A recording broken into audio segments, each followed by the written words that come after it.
my name is Lori, and today I'm going to teach you just a little bit about the red-tailed boa. I thought we might cover a couple of these things that you can see it's right here on the board behind me.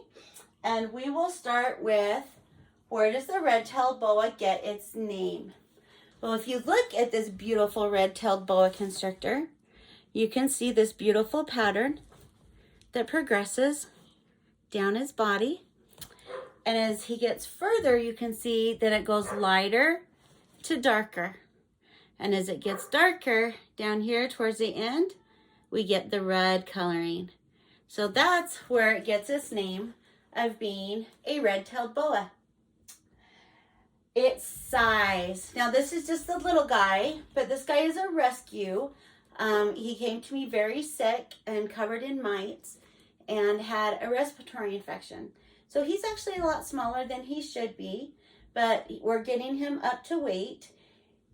We don't know how old this one is because he is a rescue, but red-tailed boas can get up to 50 pounds and up to 13 feet. Females will get larger than males. And so if you can imagine, this buddy right here will get to be about this big around, and then 3 times as tall, almost as I am. So he's gonna sit here and experience why we talk. His lifespan is 20 to 30 years. Now a boa constrictor's lifespan depends on, again, males and females, and the habitat or where they're living and how they're being cared for. So a good, healthy boa constrictor can live up to 30 years. All right, let's talk about where they're from. Boa constrictors come from South America in the tropics. They like where it's really humid, so we're talking Brazil area.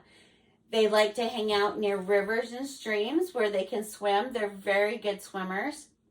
And when they're little, they like to hang out in trees. But as you can imagine, when they get to the 50-pound mark, it gets a little harder for them to hang out on branches and trees. And so they start to spend more time on the ground and in the water. Let's talk about their diet. In the wild, boa constrictors eat small animals, small rodents, up until, depending on the size.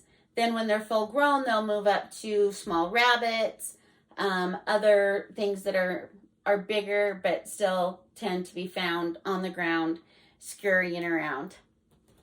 In captivity, we feed Jelly Bean here mice. And so right now, because of his size, he's on little mice. But eventually, as he gets bigger, he'll be on full-grown rats. And as you can see right here, what he's doing to my neck, boa constrictors kill their food by wrapping it tight, squeezing it, and then once it has died, then they'll swallow it. They'll do this even with a frozen mouse that has been warmed up in the microwave, where they will squeeze it first, and then they will swallow it. You say hi, Jelly Bean. That's a really great picture of you right there, buddy. Say hi to everybody. All right, let's talk about habitat. Now, habitat in the wild versus in homes is obviously very different. We talked about how they are from South America. They like it humid and they like it very, very warm.